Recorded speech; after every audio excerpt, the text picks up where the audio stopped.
ভিডিওতে একজনকে দেখে হয়তো প্রথমে মনে হবে সে বুঝি খনি বা মাইনিং এর কোনো গর্তে কাজ করছে। মাথায় হেলমেট, পাশে পানির পাইপ আর সামনে এক অদ্ভুত যন্ত্র। কিন্তু বাস্তবে এটি কোনো খনি নয়, এটি একটি টানেল তৈরি করার জায়গা এবং যন্ত্রটি হলো আধুনিক এক ধরনের ড্রিল মেশিন, যার কাজ পাথর বা পর্বতকে একেবারে বৃত্তাকারভাবে কেটে একটি সম্পূর্ণ সুগঠিত টানেল বানানো। বিশ্বজুড়ে আজকে যেসব metro rail, highway, tunnel, subway কিংবা আন্ডারগ্রাউন্ড সিস্টেম দেখা যায়, সেগুলোর পেছনে এই প্রযুক্তির অবদান বিশাল। কিন্তু প্রশ্ন হলো, কিভাবে এত শক্ত পাথরের ভেতরে দিয়ে গিয়ে নির্ভুলভাবে একটি গোলাকার টানেল তৈরি করা সম্ভব? এই কাজের জন্য ব্যবহৃত হয় টানেল বোরিং মেশিন। এই যন্ত্রটি একটি চলমান কারখানার মতো। এটি সামনে একটি গোলাকৃতির কাটা মাথা ব্যবহার করে পাথর কেটে ফেলে এবং সেই সাথে কাটা অংশ থেকে পাথর সরিয়েও ফেলে দেয়। কাটা অংশের মধ্য দিয়ে ধাপে ধাপে সামনের দিকে এগিয়ে যেতে থাকে এই যন্ত্রটি। এটি একাধারে কাটে, ধুলো সরায় এবং পেছনে কংক্রিট দিয়ে টানেলের গা বেঁধে দেয়, সবকিছু একসাথে।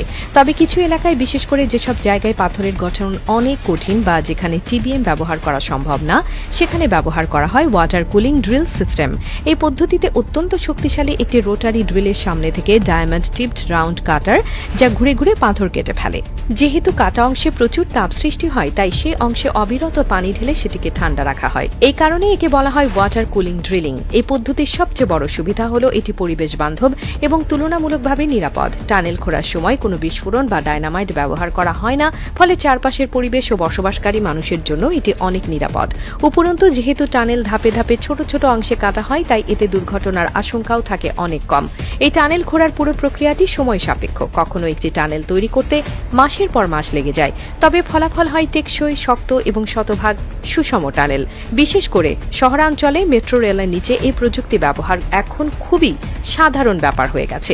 উল্লেখযোগ্য বিষয় হলো, এই কাজ করতে গিয়ে শ্রমিকদের পোশাক, হেলমেট, অক্সিজেন ব্যবস্থা, হাইড্রোলিক সহায়তা এবং রিয়েল টাইম মনিটরিং সবকিছু সুনির্দিষ্ট নিয়মে করা হয়।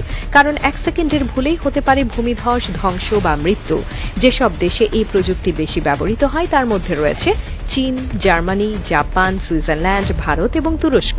বিশেষ করে চীন বর্তমানে বিশ্বের সবচেয়ে বেশি টানেল নির্মাতা দেশ, যেখানে একের পর এক আন্ডারগ্রাউন্ড মেট্রো রেল এবং পানির সরবরাহ টানেল নির্মাণ চলছে এই প্রযুক্তির সাহায্যে।